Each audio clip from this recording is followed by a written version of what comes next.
All societies today, whether termed capitalist or socialist or even communist, are fundamentally based on money.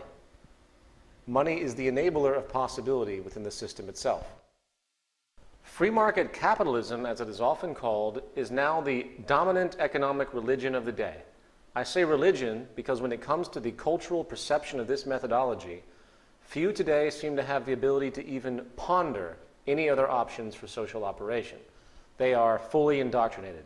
The free market in practice can be defined as a market in which supply and demand are unregulated except by a country's competition policy, and rights in physical and intellectual property are upheld. You'll notice it says unregulated except by the country's competition policy. In other words, there is no such thing as a pure free market. And I know most of us know this, but I want to make the point, for nor could there ever be such a thing as a pure free market without the system despotically self-destructing beyond repair. Why? Because the basis of the free market pursuit, meaning the self-interest-based pursuit and strategic acquisition of market share, the gaming strategy, can only lead to monopolies and cartels. That is the basis of the entire motivation. And it's funny how economists today will deny that up and down. For example, let's say I want to open an electronics store in a relatively small town, say here in Fairfield, Iowa. And at that time, there are 3 other stores in this same area, and therefore I have to compete with them. As time moves forward, I work to streamline my competitive strategies and reduce overhead in such a way that my store becomes the dominant, most affordable distributor of a certain set of items, and everyone in the town flocks to my store over the others for such items. Due to this, 2 of the other 3 stores go out of business and leave town. So at that point, it is just my store and the other competitor in the region, dual competition. Now, since my profits have been so good, I make an executive decision. I decide to attempt to acquire or buy the other competing store in town.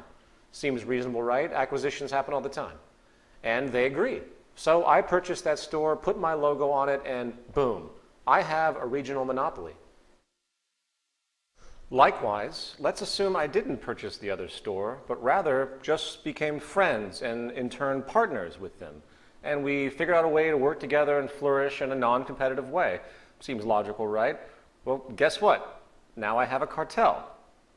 In other words, business is based in part on a gaming strategy to win market share and hence profit. Therefore, it is a natural gravitation to seek dominance in your sector or industry. And the highest level is monopoly and cartel. It is a natural progression of the free market system to become as dominant and powerful as possible.